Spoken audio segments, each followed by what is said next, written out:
demandé, avec Marine Le Pen, la dissolution de tout ce qu'on appelle les groupuscules. Les groupuscules d'extrême gauche, d'extrême droite, voire même les activistes écologistes. On pense aux Zouaves, on pense au Black Bloc, on pense aux activistes écologistes qui ont pu détruire une usine Lafarge la semaine dernière.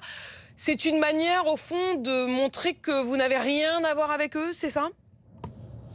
Mais écoutez, c'est surtout une manière de rappeler qu'il y a beaucoup de désordre dans notre pays, y compris du désordre avec des groupes dont on sait que le seul but est la violence, violence physique, violence politique, dont l'idéologie elle-même est violente et dont en fait on ne comprend pas pourquoi ils sont maintenus alors qu'ils sont souvent malheureusement bien connus des services de police, de renseignement, de gendarmerie. Et d'ailleurs, c'est une demande ancienne parce que la première fois que Marine Le Pen a demandé la dissolution de ces groupes, c'était en 2014.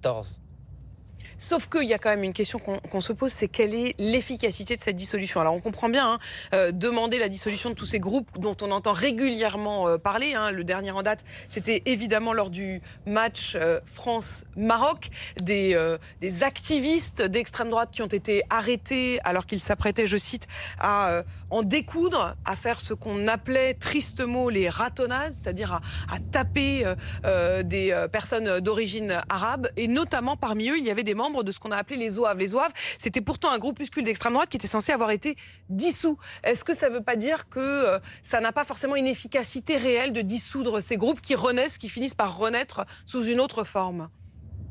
Non, mais là où vous avez raison, c'est que la dissolution n'est pas l'alpha et l'oméga, évidemment, de la dissolution. Mais il y a quand même des groupes qui ont pignon sur rue, qui peuvent se réunir publiquement, s'organiser, faire aussi adhérer des gens, donner l'illusion peut-être, notamment à des jeunes un peu paumés, qu'il y a quelque chose à faire avec ces groupes.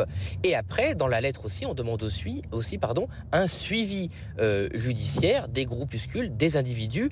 Alors c'est le cas officiellement.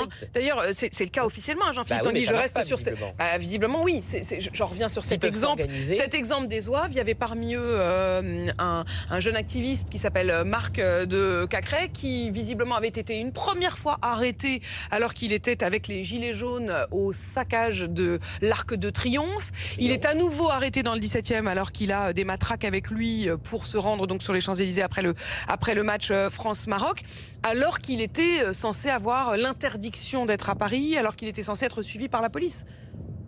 Oui, c'est bien le problème dont on parlait au tout début, du laxisme et du désordre, et du fait qu'effectivement, les services de l'État, le gouvernement en particulier, crient très fort, parce que là aussi, il y a souvent une manipulation politicienne de très court terme sur l'existence de ces groupes, alors que le ministre de l'Intérieur en particulier est responsable. Il est là depuis plusieurs années, et sa lutte contre les groupuscules extrémistes n'est pas active.